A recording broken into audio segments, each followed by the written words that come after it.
All right, hello and welcome everyone. Thank you for joining us for this exciting announcement. My name is Kimberly Scalcione. I'm the press secretary for the City of Jersey City, and I'll be serving as your moderator for this virtual press event. We'll begin shortly, but to start, we have a few technical aspects to address. First, we have reporters from all over the world joining us here today. So I encourage everyone to select your preferred language, which you'll find at the bottom of your screen. And second, we invite members of the press to direct all questions to the Q&A chat function, which you'll also find at the bottom of your screen. Our speakers will answer as many questions as time allows at the conclusion of this event. And now to our first speaker, Jersey City Mayor Steven Fulop, who has been leading the vision on this project from the start. Mayor Phillip. Thank you, Kim. So today is a real exciting and important day for Jersey City. It's an important day for New Jersey, and truthfully for the entire tri-state region, with the announcement of the first partnership in North America with the Centre Pompidou in France that will create the Pompidou Jersey City. With today's announcement, Jersey City will be joining Brussels, Metz, and Shanghai as partners for the Centre Pompidou, which houses the largest collection of modern art in all of Europe. Today's announcement will not only transform arts and culture in Jersey City forever, but will have a meaningful impact on the state and country as a whole. This partnership will create a world-class museum in Jersey City that will give Jersey City full access to the Pompidou's immense collection of artwork and expertise. It will also widen attention for philanthropic opportunities for Jersey City's dynamic art scene. It will make Journal Square a tourist destination for hundreds of thousands of people. And most importantly to me, it will do two things. First, it will work with the arts community here to amplify their voices. And secondly, the children of Jersey City will have programming integrated to inspire young people and broaden their horizons. I wanted to take a quick second and explain how this came to be in the journey to get here. I think it's no secret that I've done my best to articulate a vision for Jersey City to become the best and most significant mid-sized city in the country, and that entails being willing to dream big and implement a vision. I've always said that our residents deserve the best, and I've been committed to never settling for anything less. And while, of course, working to improve the day-to-day operations of a city that make it run, we've tried to think big with major transformational projects and then meticulously work to achieve them, such as SciTech City, which will be one of the premier science campuses in the entire country, with tens of millions of dollars already raised from the private sector and is scheduled to break ground later this year.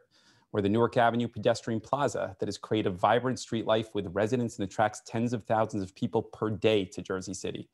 Or the $200 million municipal complex in the south side of the city that will be the most significant catalyst to that part of the city in decades.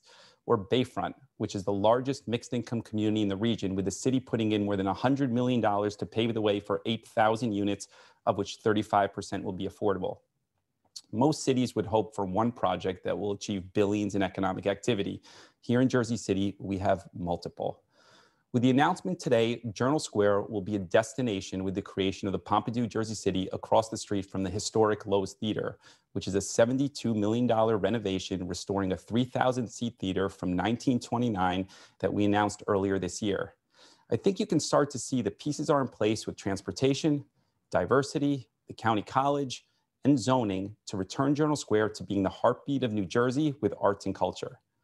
This journey to get to today's announcement started actually in 2016 when I approached the county executive, Tom DeGise, and the president of the county college, Bill Netchert, with an idea for building what we discussed today called the Facade. The building was zoned for just another high-rise development site and was slated to be sold to a private developer. I told the county executive that I believed we had the pieces here to attract a major international partner that wanted to be in the New York region or the USA. We obviously had a special city, and I wanted the opportunity to purchase the property for Jersey City to make it a tourist attraction. While there were lots of questions about my plan and the feasibility, I'm really thankful that the county executive was supportive and agreed to sell us the property. So the first thank you today goes to the county executive, Tom DeGise, and Bill Netchert for believing in Jersey City and giving us a shot at this. The next step was getting the city council on board for an idea that would cost approximately $10 million at the time to purchase the building. We discussed at length the risk and reward of the plan, and they ultimately agreed to give us a window of time, and as I said earlier, to really dream big. The next step was we hired OMA as a consultant, who's a world leader with regards to museum design and architecture, to help us find a partner for the museum project that fits our goals. Our mission was to work with the community and further elevate our city to the next level. We then did many community charrettes with neighborhood community groups and the arts community here in Jersey City to listen to what they wanted. And we understood loud and clear we wanted a partner that will work with our arts community, but it also affirmed that the desire was there for what we envisioned, which is a big opportunity for the city. This was never an easy process, and it was never without challenges in of itself, as we had a really big idea. When we finally found a partner, the pandemic surfaced, which only made it more difficult to progress. We had to meet remotely to discuss a major international partnership. We leveraged international relationships and embassies, and we were close, but not over the goal line. It was the state of New Jersey that stepped in to help us articulate the broader New Jersey dynamic, and the person most responsible for moving the ball there to help us get it over the goal line was First Lady Tammy Murphy. Her knowledge in the art world, her familiarity with European culture from her time with Phil in the embassy in Germany, and her ability to speak to the broader advantages of New Jersey was the difference. So a big public thank you to Tammy, as we wouldn't be here without her. Partnerships like this aren't easy to obtain, and the Pompidou could have chosen any city in the country. But I'm thankful that with today's announcement, it's another exciting step in Jersey City truly being the most dynamic and exciting mid-sized city in the country. I'll just close by saying that there's no question the pandemic in the last year has changed cities forever. And across the country, we see cities deciding how they will reattract and reemerge stronger. Some cities, like Miami, are marketing to the tech industry. Some cities, like the ones in Texas, are marketing a more tax-friendly business environment. In Jersey City, I know unequivocally arts and culture will be the backbone of what makes our city desirable. In just the last few months alone, whether it was the establishment of the state's first arts trust fund to support local artists here in Jersey City, or the $72 million Lowe's renovation I mentioned earlier, or the free arts incubator space slated for downtown, or the city leveraging our zoning to create large performing art spaces for our nonprofit art organizations, we are making a bet, and a big bet, that arts is part of what makes a city a great place to live. Today's announcement is another big step in that direction. So thank you to everyone involved, and I'll turn it back over to Kim. And thank you, Mayor Phillip. Well, speaking of, I'd now like to turn it over to New Jersey Governor Phil Murphy and First Lady Tammy Murphy for some remarks. Thank you, Kim. Bonjour, mesdames et messieurs. I congratulate Centre Pompidou, especially its president, Serge Lavigne, and my dear friend, Jersey City Mayor Steve Fulop, on this extraordinary announcement.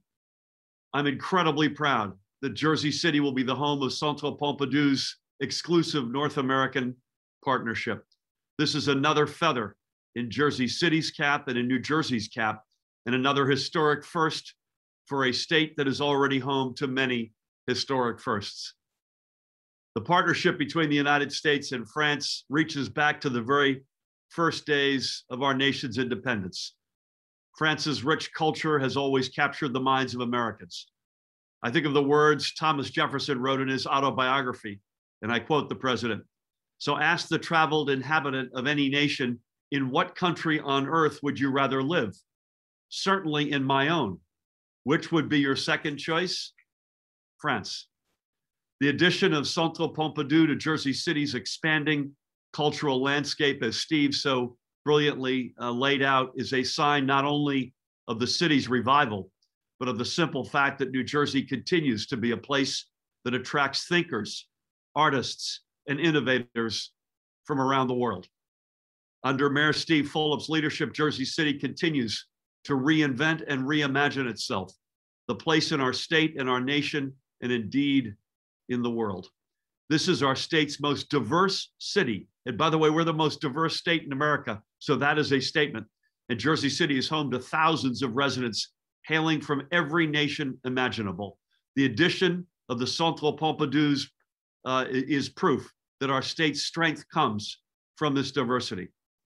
And again, I cannot wait to see the Centre Pompidou to take shape in Journal Square. Congratulations, Mr. President, as well as Mayor Phillip and everyone who has made this possible. With that, please help me welcome, as Steve so graciously indicated, my wife, the First Lady, was deeply involved, and I turn things to her. Tammy Murphy. Bon après-midi to our friends joining us in France and to everyone here in New Jersey. Good morning. I just want to echo everything Phil said. We are so excited for all that this partnership will bring to Jersey City and our entire state. And I also want to add that speaking as a mom who spent 4 years raising our 4 children in Europe, this is an incredible enrichment opportunity for all of our New Jersey students. The Centre Pompidou has long been known as one of Europe's cultural treasures, and we all know how important exposure to the arts is for both the emotional and intellectual development of every child. Amen. Just about 2 years ago, we became the first state in the nation to reach universal arts education in our public schools. Beyond what this will do for our economy, I am just so excited for all that this partnership will do for our students by exposing them to new ideas, cultures, and perspectives. So thank you, welcome to New Jersey, and we look forward to seeing this incredible project come to fruition. Thank you, Mayor Fulop. Kim, with that, back to you, Mayor Phillip, President Lavigne, thank you so much for your extraordinary leadership, each of you guys. Kim, take it away. And thank you, Governor and First Lady. This is indeed a very important step for the entire state of New Jersey. And now we'll move from New Jersey to Paris, France, where we are joined by Centre Pompidou's President, Serge Levine. Mr. Governor, Mrs. First Lady, Mr. Mayor, it's really a great day for us. And we are very excited in Paris.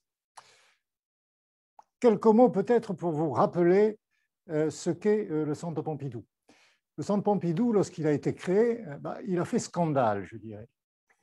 Parce que l'idée de Georges Pompidou, c'était de créer quelque chose qui ne ressemble plus à un musée traditionnel, de créer un lieu qui soit ouvert, ouvert sur la ville, ouvert sur la société, ouvert sur la culture dans toutes ses dimensions, toutes ces disciplines qui permettent le dialogue des cultures, et puis tant qu'à faire avec une architecture que l'on n'avait jamais vue dans le cœur historique de Paris. Et c'est comme cela que l'affaire a vraiment fait scandale, et on nous a qualifiés avec des surnoms qui n'étaient pas forcément très agréables. Dans les années 80, c'était la Grande Raffinerie, c'était Notre-Dame des Tuyaux, ou c'était le grand magasin de la culture. Et lorsqu'il a entendu cela, notre architecte, Renzo Piano, a répondu avec un très joli accent italien, un grand magasin de la culture, mais moi, ça me convient très bien, parce que personne n'a jamais peur d'entrer dans un grand magasin. Et je crois que nous en sommes vraiment restés là. Notre idée, c'est bien de faire en sorte que personne n'ait jamais peur d'entrer chez nous et qu'au contraire, on ait envie d'entrer chez nous. Mais en même temps, les années passant, notre musée a enrichi sa collection et l'a enrichi considérablement. Nous avons aujourd'hui 120 000 œuvres dans toutes les disciplines, à la fois les arts visuels, la photographie, la vidéo, le design, l'architecture. Et finalement, nous sommes devenus, Monsieur le maire y faisait allusion tout à l'heure, nous sommes devenus l'une des 2 grandes collections du monde dans l'art moderne et contemporain, avec celle de notre futur voisin ou quasi-voisin, le MoMA. Et donc, vous le voyez, notre stratégie, finalement, ça consiste à tirer une dynamique de cette tension entre, d'un côté, une personnalité originale, atypique, un peu transgressive, et de l'autre, la dimension très patrimoniale de ce grand musée qui est plein de chefs-d'œuvre. Alors, cela dit, comment est-on arrivé aux États-Unis? La première chose que je dirais, c'est que je fais partie de ces responsables culturels, mais il y en a un certain nombre qui pensent que les musées entrent dans une nouvelle phase, en quelque sorte, qu'il ne s'agit plus simplement de s'ouvrir le plus possible au public, mais qu'il s'agit aussi d'aller vers le public, c'est-à-dire de sortir des murs, de ne pas avoir peur de traverser l'architecture du musée pour aller vers les gens, vers d'autres lieux. Et puis, il y a la globalisation, il y a ce que l'on appelle aussi la mondialisation de la culture et de l'art. Et puisque cette mondialisation existe, autant ne pas en être les spectateurs passifs, mais de véritables acteurs. Et c'est pour ça que nous avons décidé, au Centre Pompidou, d'aller vers d'autres scènes, dans d'autres pays, dans d'autres continents. Et c'est ainsi, vous le rappeliez tout à l'heure, que nous avons été d'abord à Malaga, en Espagne, puis à Bruxelles, puis à Shanghai. Et à partir du moment où on prend le goût du large et où on a envie de prendre la mer, je dirais que l'Amérique vient s'imposer tout de suite naturellement. Nous autres Français, nous sommes, vous le savez, totalement imprégnés de culture américaine. Nous aimons l'Amérique. Ma voisine, la directrice générale du centre, me disait tout à l'heure à quel point c'était agréable, à quel point ça rendait heureux d'entendre parler des Américains. Et c'est vrai que l'Amérique était notre destination un peu nécessaire. Alors, cela dit, ça n'est pas un débarquement, comme on a pu parfois le titrer. Ce n'est pas un débarquement parce que notre idée, ce n'est pas d'établir des sortes d'antennes. Nous ne sommes pas une sorte de grande entreprise à succursales multiples. Nous avons besoin d'un partenaire. Parce que nos règles du jeu, d'abord, c'est que nous n'assurons pas l'exploitation du lieu. C'est le partenaire qui doit s'en charger. Notre règle du jeu, c'est que nous fournissons tout ce qui a trait à la culture, c'est-à-dire le conseil, c'est-à-dire les œuvres, c'est-à-dire les propositions artistiques. Et puis, nous avons besoin, à partir de là, de construire un projet. Et pour construire un projet intéressant, qui ne soit pas le même selon que l'on est à Shanghai, à Bruxelles ou à Jersey City, eh bien, nous avons besoin d'un partenaire avec lequel nous puissions facilement partager. Et de ce point de vue, je crois qu'il n'y a eu aucune hésitation chez nous, mais le sentiment que nous avions vraiment trouvé le bon partenaire. Je crois que nous avons des tas de choses en commun avec le New Jersey, avec Jersey City, avec le maire de Jersey City. Nous aussi, nous pensons que la culture doit être à la fois un facteur d'attractivité, de développement, et en même temps qu'elle est d'utilité sociale pour l'homogénéité de la cité, pour la cohésion sociale, pour la tolérance et l'ouverture aux autres. Nous aussi, nous pensons qu'aujourd'hui, une chose absolument cruciale, c'est de faire dialoguer les disciplines, de traverser les cloisons entre les disciplines, entre les branches du savoir. Et nous aussi, nous faisons de l'éducation des enfants, de l'éducation artistique, une priorité absolue parce que c'est à la fois nécessaire pour le développement de l'enfant, c'est nécessaire pour le bon fonctionnement d'une société qui devient de plus en plus multiple et complexe, et parce que c'est aussi un facteur crucial d'égalité des chances. Par ailleurs, même si nous n'avons pas pu, compte tenu des circonstances, et c'est vrai que c'est quelque chose d'assez extraordinaire pour nous, nous n'avons pas pu venir physiquement à Jersey City jusqu'ici. Les choses se sont faites à distance, mais nous avons quand même découvert ce territoire. Nous avons constaté à quel point c'est une communauté pluriethnique, jeune, dynamique, en transformation profonde, avec des changements très rapides. Et pour nous, ce territoire-là, c'est en quelque sorte un champ d'action idéal. Un champ d'action idéal parce qu'il nous permettra de mettre en œuvre, il nous permettra d'expérimenter des éléments, des lignes d'engagement, je dirais, qui structurent notre futur. Comment fait-on pour élargir le public, pour faire en sorte que l'art contemporain puisse véritablement s'adresser à chacun? Comment fait-on pour traverser les barrières, à la fois les visibles et les invisibles? Comment fait-on pour que les œuvres et les artistes, parce qu'il s'agit aussi de travailler avec des artistes vivants, comment fait-on pour que les artistes, grâce à la façon dont ils utilisent l'émotion, dont ils utilisent les narratifs, dont ils utilisent la surprise, puissent instaurer une nette conscience des enjeux, des véritables problèmes qui se posent à un pays, à une société. Et cette fonction critique de l'art, pour nous, c'est d'autant plus important dans une époque où, on l'a vu, on en a eu des exemples forts, on peut avoir du mal à distinguer ce qui est la réalité de ce qui est la fiction. Donc voilà notre entreprise, voilà maintenant ce sur quoi nous allons travailler, construire un projet, et nous allons le faire avec vraiment beaucoup d'entrain et de désir de réussir totalement. Merci.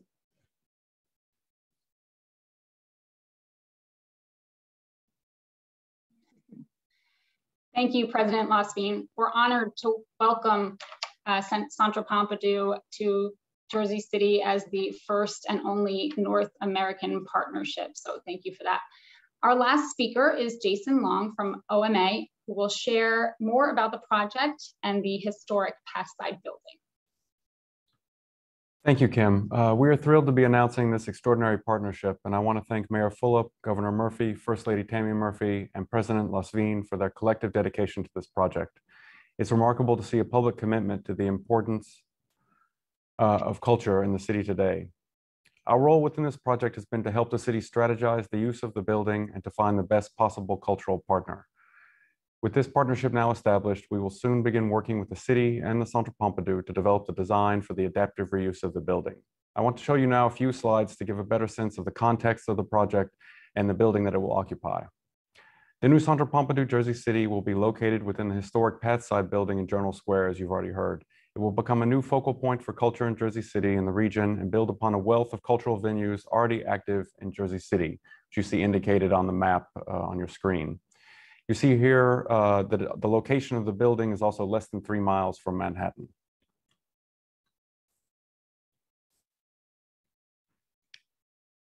Located directly adjacent to the Journal Square Path Station, the main public transit system connecting New Jersey and New York, the building is only 15 minutes from Lower Manhattan by train. Journal Square is undergoing a renaissance with major new developments bringing both new residential buildings and other cultural initiatives like the upcoming renovation of the historic Lowe's Theater. The new Centre Pompidou Jersey City will be a new cultural anchor within this rapidly transforming part of the city.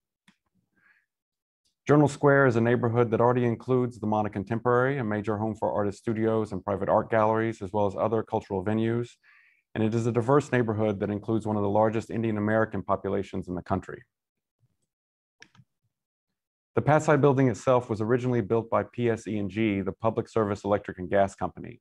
At the time, PSE&G ran the Jersey City's trolley system, and this building served as both an office building and a trolley station. The building was part of a multimodal transit hub that made Journal Square an important crossroads. The building is a brick and concrete structure with most of its original features intact, including the public service emblem that marks its south facade along Sixth Avenue. For us, public service was always an indication that this building was meant for something great, which we hope it will now become. Here you see a view of the building from the south along Sixth Avenue with some of the new developments in Journal Square behind it. One of the building's more prominent features is a long glass canopy that extends across the length of the ground floor on the west side of the building. This canopy marks a walkway that can connect Sixth Ave to the Path Station and a potential space for the cultural life within the building to spill out into the city. The exterior facade features simple but robust details in its fenestration and across the brick elements of the facade and its masonry. Inside, there are 58,000 square feet or 5,400 square meters over 4 above-grade floors and a cellar. The above-grade levels feature generous ceiling heights with more than 17 feet or 5 meters of clear height on the ground level and nearly 14 feet or 4 meters on the upper levels. The proportion of the floor plates and the structural spans of their concrete construction are well suited for galleries. The clear column-free areas are comparable to the gallery levels of the new Whitney Museum, for example. Here you see a view of the ground level looking back out to Sixth Avenue. We were impressed as we began to undergo initial demolition in the building with the exposure of this concrete structure and also the ceiling height that's within the ground floor. Here you see a view of the second level.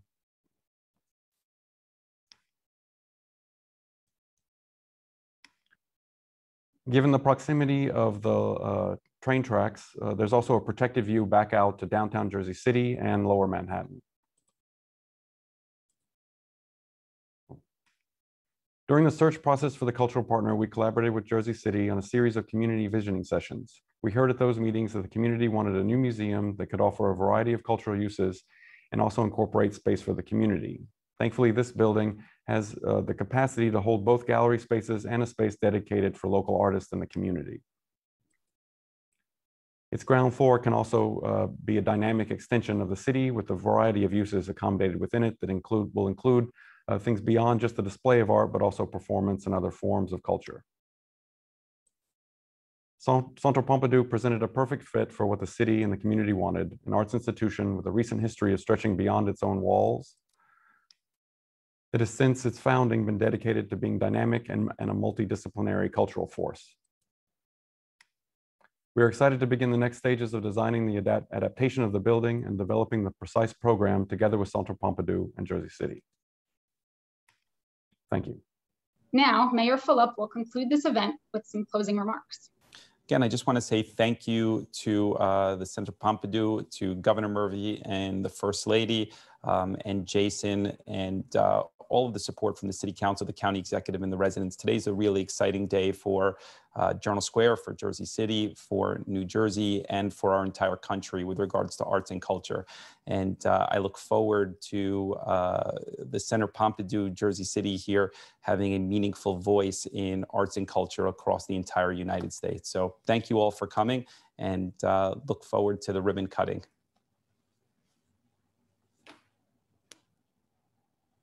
Fantastic. Thank you very much. That concludes this event. Thanks.